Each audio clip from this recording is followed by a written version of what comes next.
Usaha ternak bebek itu sangat berbahaya sekali teman-teman semua, karena bisa mengakibatkan kerugian jutaan bahkan puluhan juta rupiah kalau tidak tahu ilmunya. Maka di video kali ini kita akan membahas bagaimana memulai usaha ternak bebek untuk pemula. Jangan kemana-mana, tetap bersama The Mas Bay Channel.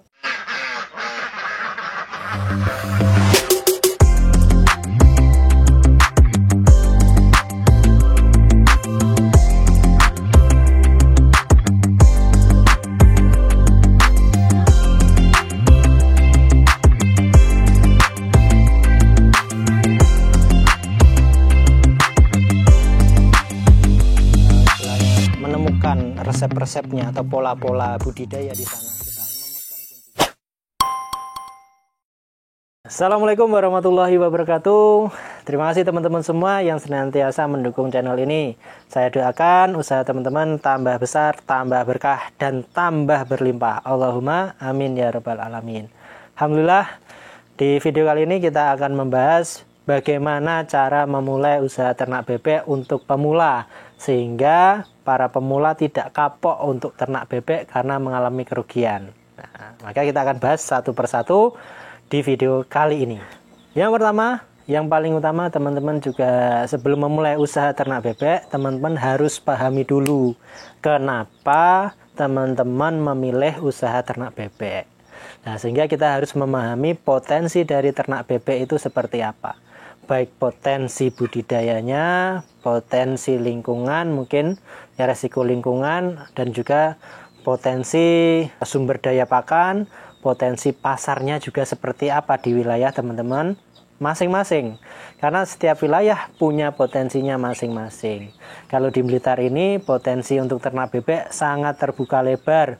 Kenapa? Karena yang pertama memang sini sentral peternakan ya di Blitar itu, sehingga potensi untuk budidaya, sumber pasokan pakan, pasar itu sangat relatif lebih mudah kita dapatkan. Nah, sehingga di Blitar ini memang cocok untuk peternakan. Ya. Maka teman-teman harus pahami potensi di wilayah teman-teman seperti apa. Jangan sampai teman-teman itu memulai usaha ternak bebek tapi belum tahu potensi di daerah masing-masing seperti apa. Nanti ketika sudah mulai usaha, sudah bikin kandang, sudah beli DOD, beli bibit, ternyata nyari pakannya susah. Ya, sumber bahan pakan bakunya susah, sehingga teman-teman kesulitan untuk proses budidaya, terutama dalam hal pakan. Itu perlu teman-teman gali dulu sumber, apakah di wilayah teman-teman itu cocok atau tidak, potensi atau tidak untuk melakukan usaha ternak bebek.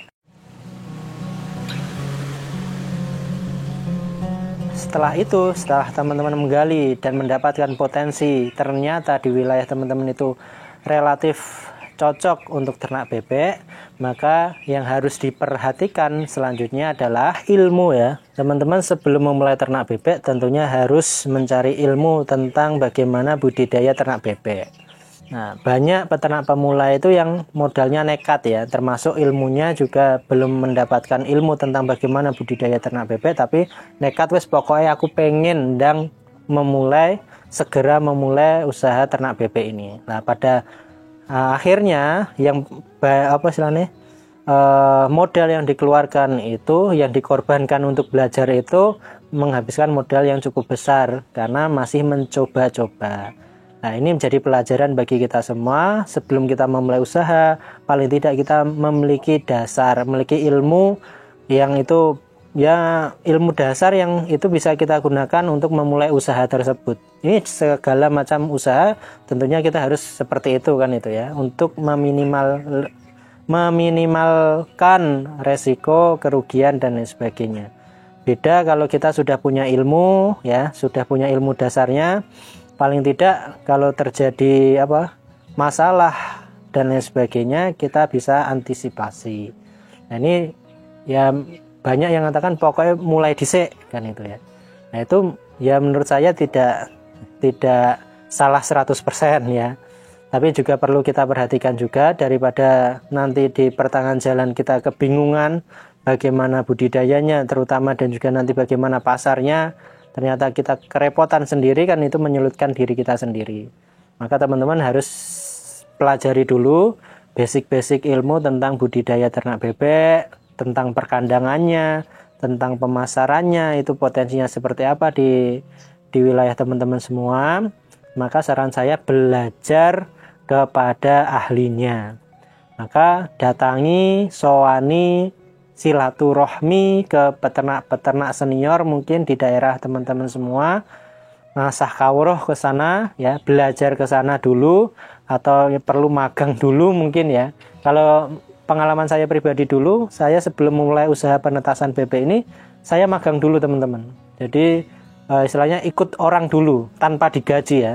Niat saya cuma mau belajar bagaimana menetaskan telur bebek yang bisa maksimal hasilnya. Nah itu saya ikut orang bantu di sana tiap hari ya. Berangkat pagi, nanti sore pulang untuk belajar langsung, bantu di sana tanpa dibayar.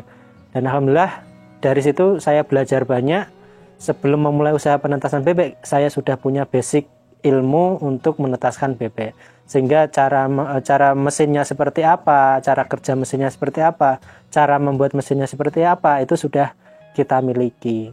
Nah, itu meminimalkan resiko kerugian saat kita memulai usaha ternak bebek. Itu sangat penting sekali. Jadi dari situ kita akan semakin mantap dalam melakukan usaha itu. Jadi nggak setengah-setengah ketika kita mulai, karena kita paham sekali bahwa memulai usaha ataupun sesuatu itu, memulainya itu kan pasti berat ya. Kalau kita tidak didasari pada ilmu, hanya semangat saja, itu akan mudah untuk putus asa. Ibaratnya kalau modal semangat saja itu ibarat jerami kering yang disambar api ya, langsung habis, tak tersisa hanya debu-debunya saja. Tapi kalau didasari pada ilmu, itu tidak akan seperti itu. Jadi kita terus evaluasi sehingga kita menemukan pola-pola yang tepat dalam budidaya tersebut.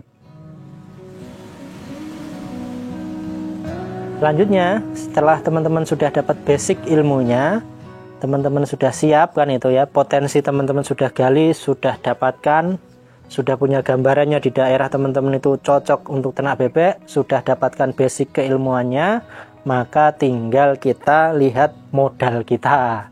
Modal itu nggak harus dari dompet kita pribadi ya. Modal itu bisa nanti kerjasama dengan teman kita ya, teman kita dengan akad kerjasama atau lain sebagainya. Nah itu lihat ke potensi kita dulu. Misalnya kita pengen buka usaha sendiri dengan modal sendiri dari dompet kita sendiri, maka kita lihat modal kita itu mampunya untuk melihara berapa ekor dulu. Jangan dipaksakan untuk melebihi kapasitas dari modal kita budidaya itu ya. Misalnya modalnya hanya cukup untuk melihara 100 ekor, ya mulai dengan 100 ekor itu dulu. Jangan memaksakan untuk mulai dengan 500 ekor. Itu nanti pasti akan jadi masalah di pertengahan jalan itu. Bagaimana kita mencukupi kekurangan modalnya itu, pasti kan akan nyari hutangan sana sini dan sebagainya. Nah, sedangkan kita dalam proses masih pemula, masih belajar, maka jangan coba-coba di fase-fase yang krusial semacam itu. Kalau kita punya modalnya untuk 100 ekor, ya budidaya saja 100 ekor. Itu sangat penting sekali kan itu. Okay. Dan saran saya senantiasa saya sampaikan pada teman-teman bahwa kalau kita memulai usaha, usahakan jangan dengan pinjaman, jangan dengan utang. Kenapa? Logikanya saja ini teman-teman ya. Kalau kita mulai usaha, itu kan masih gambling ya. Kita belum tahu nanti hasilnya untung atau rugi. Nah, sedangkan kalau modal kita dari utangan, dari berhutang, itu kan sesuatu yang pasti mengembalikan. Usaha kita belum tentu untung, bisa jadi rugi, tapi modal kita harus kita kembalikan karena dengan hutang itu tadi.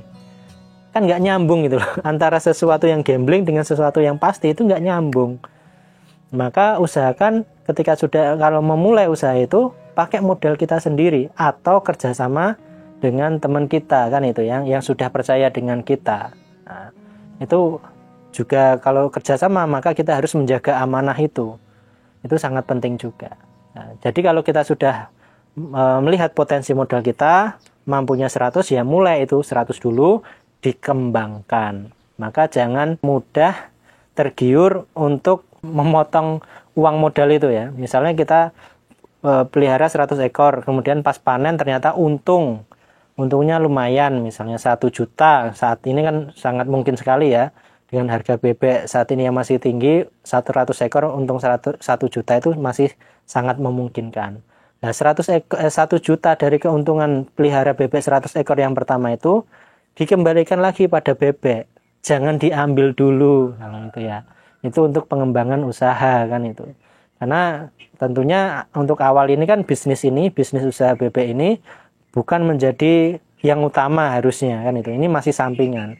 Kalau ini sudah berkembang dari modal yang kita miliki, baru bisa menjadi pendapatan yang utama mungkin nanti ke depannya. 2 tahun, 3 tahun, atau 5 tahun ke depan.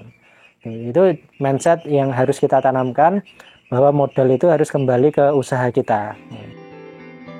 Selanjutnya, berarti kalau teman-teman sudah tahu potensinya, sudah tahu basic ilmunya, dan sudah memiliki modal untuk memulai usaha itu, ya, baik untuk modal investasi berupa kandang maupun modal produksi untuk budidaya ternak bebek, bibit pakan dan lain sebagainya, maka saat itulah yang tepat untuk segera memulai usaha ternak bebek.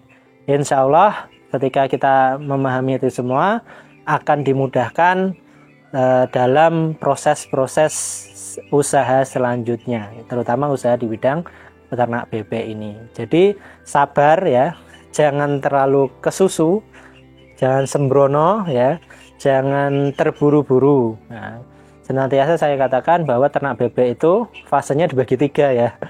Yang pertama adalah kita makani bebek ya. Yang kedua adalah bebek makan bebek, berarti dari hasil bebek itu digunakan untuk bebek lagi. Fase yang ketiga adalah kita makan bebek. Itulah waktunya kita untuk panen, menikmati hasil dari usaha ternak bebek ini sendiri. Maka harus sabar dalam proses, dinikmati proses itu. Insya Allah nanti kita akan menikmati hasil panennya. Mungkin itu dulu dari video kali ini. Semoga ini bisa memberikan manfaat bagi teman-teman semua. Mohon maaf kalau banyak kekurangan dari penyampaian saya. Jangan lupa like, komen, dan juga subscribe channel ini. Semoga semakin menambah manfaat yang lebih luas kepada teman-teman semua. Akhirul kalam, Assalamualaikum warahmatullahi wabarakatuh. Jangan kemana-mana, tetap bersama The Mas Bay Channel.